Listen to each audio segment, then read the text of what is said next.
عبادت میں، ریاضت میں، تلاوت میں لگا دے دل، رجب کا واسطہ دیتا ہوں، فرما دے کرم مولا۔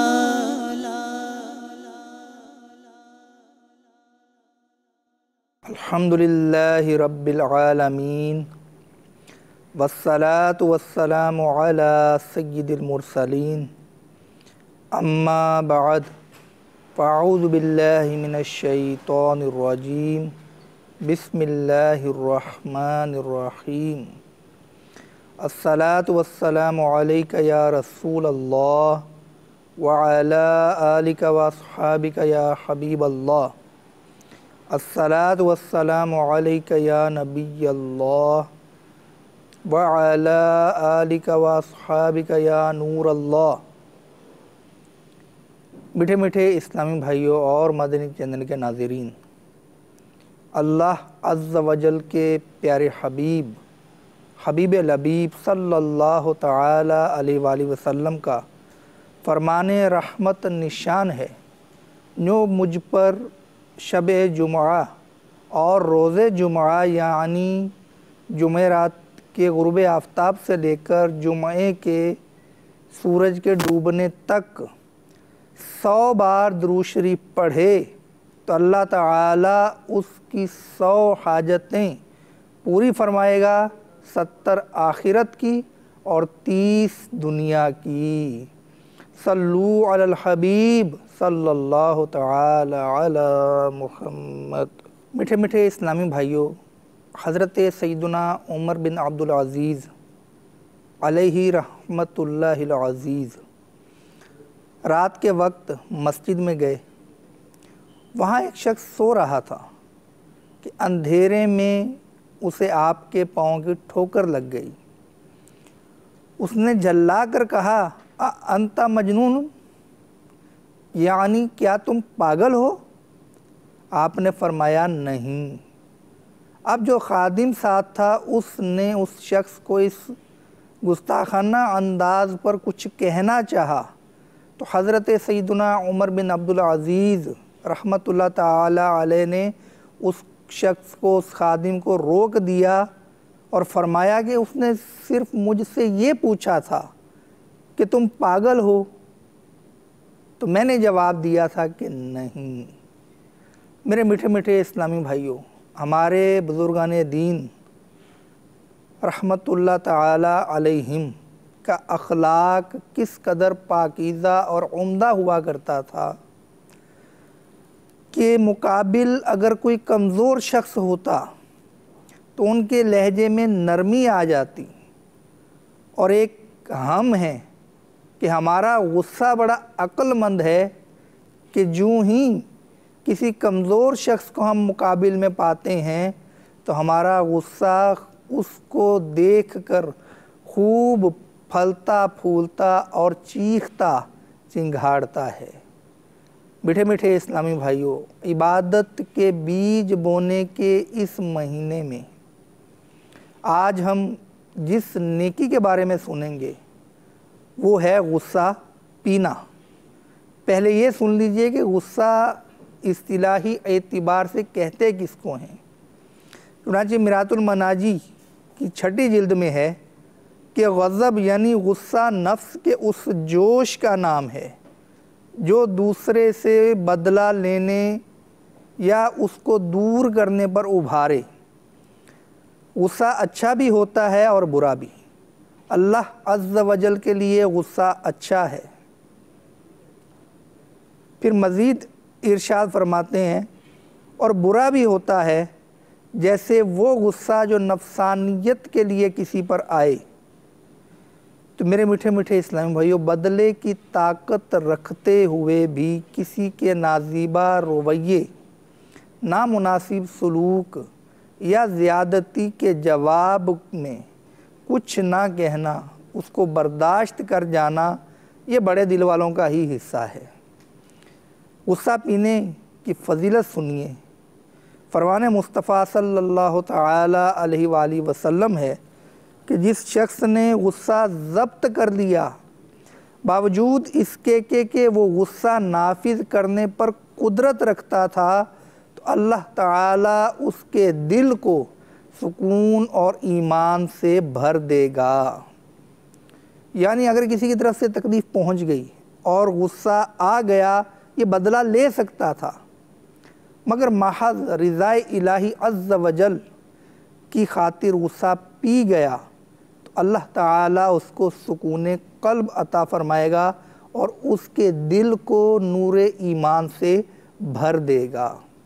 ابو داؤد شریف کی حدیث پاک ہے کہ جس نے غصے کو ضبط کر لیا حالانکہ وہ اس کو نافذ کرنے پر قادر تھا، تو اللہ تعالیٰ قیامت کے دن اس شخص کو ساری مخلوق کے سامنے بلائے گا اور اسے اختیار دے گا کہ جس حور کو چاہے لے لے۔ میرے میٹھے میٹھے اسلام بھائیو، غصہ مختلف طرح سے ظاہر کیا جا سکتا ہے۔ ہاتھ کے ذریعے کہ جس پر غصہ آیا اس پر ہاتھ رکھ دیا، کوئی مکہ رسید کر دیا، یا گردن پہ دھول لگا دی یعنی چانڈا سا رسید کر دیا۔ زبان کے ذریعے کہ جس پر غصہ آیا اس کو اول فول بکنا شروع کر دیا، یا اسے ڈانٹا، اسے برا بھلا کہا، معاذ اللہ اس کو گالم گلوچ تک نوبت آئی کہ اس کو گالی دی۔ اسی طرح آنکھوں سے بھی اس کا اظہار ہوتا ہے کہ جس پر غصہ آیا تو ہاتھ سے کچھ نہیں کہا، زبان سے کچھ نہیں کہا، آنکھوں سے اس شخص کو گھورنا شروع کر دیا۔ تو یہ غصے کے اظہار کی چند صورتیں ہیں۔ اگر ہم چاہتے ہیں کہ ہم غصہ پینے کے فضائل کے مستحق ہو سکیں تو ہمیں ان تینوں طریقوں سے غصے کو نافذ کرنے سے بچنا ہوگا۔ بنی اسرائیل میں ہر بادشاہ کے ساتھ ایک دانا شخص ہوا کرتا تھا۔ جب بادشاہ کو غصہ آتا تو وہ دانا شخص اس بادشاہ کو ایک کاغذ جس پر یہ لکھا ہوتا مسکین پر رحم کرو، موت سے ڈرو اور آخرت کو یاد رکھو، تو بادشاہ جب یہ پڑھتا تو اس کا غصہ ٹھنڈا ہو جاتا۔ میرے میٹھے میٹھے اسلامی بھائیوں، اگر ہم اپنی موت کو یاد رکھیں، ہم اپنی آخرت کو یاد رکھیں تو یقین مانیے کہ ہمیں غصہ پینے میں بڑی مدد ملے گی۔ بخاری شریف کی حدیث پاک ہے کہ حضرت سیدنا ابو ہریرہ رضی اللہ تعالی عنہ سے مروی ہے کہ ایک شخص نے نبی اکرم نور مجسم صلی اللہ تعالی علیہ وآلہ وسلم کی خدمت میں عرض کی کہ مجھے وصیت فرمائیے۔ آپ صلی اللہ تعالی علیہ وآلہ وسلم نے فرمایا کہ غصہ مت کرو۔ اس نے کئی بار یہ سوال دہرایا۔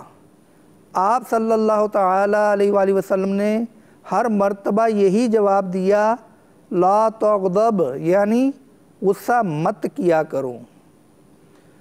علامہ حضرت ابن حجر عسقلانی رحمۃ اللہ تعالی علیہ لکھتے ہیں کہ علامہ خطابی نے فرمایا کہ لا تغضب یعنی غصہ نہ کرو کے معنی یہ ہے کہ غصے کے اسباب سے بچو، کہ غصے کی وجہ سے جو کیفیت ہوتی ہے اسے اپنے اوپر طاری مت کرو۔ یہاں پر نفس غصہ سے منع نہیں کیا گیا کیونکہ وہ تو طبعی چیز ہے جو انسان کی فطرت میں موجود ہوتا ہے۔ تو میرے میٹھے میٹھے اسلامی بھائیوں، غصہ انسان کو قطع تعلق کی طرف لے جاتا ہے، نرمی سے روکتا ہے۔ بعض اوقات یہ اس شخص پر یعنی جس پر غصہ آیا ہوتا ہے اس کو تکلیف دینے پر ابھارتا ہے، اس لیے اس کو نافذ کرنے سے بچنا ہی چاہیے، جس کو دوسرے معنی میں کہتے ہیں غصہ پی جانا۔ میٹھے میٹھے اسلامی بھائیوں، حضرت سیدنا ابو درداء رضی اللہ تعالی عنہ کا گزر ایک شخص کے پاس سے ہوا جس نے کوئی گناہ کیا تھا اور لوگ اسے برا بھلا کہہ رہے تھے۔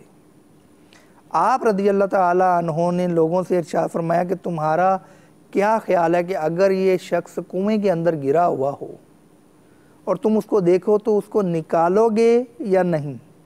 تو لوگ کہنے لگے کہ بالکل نکالیں گے۔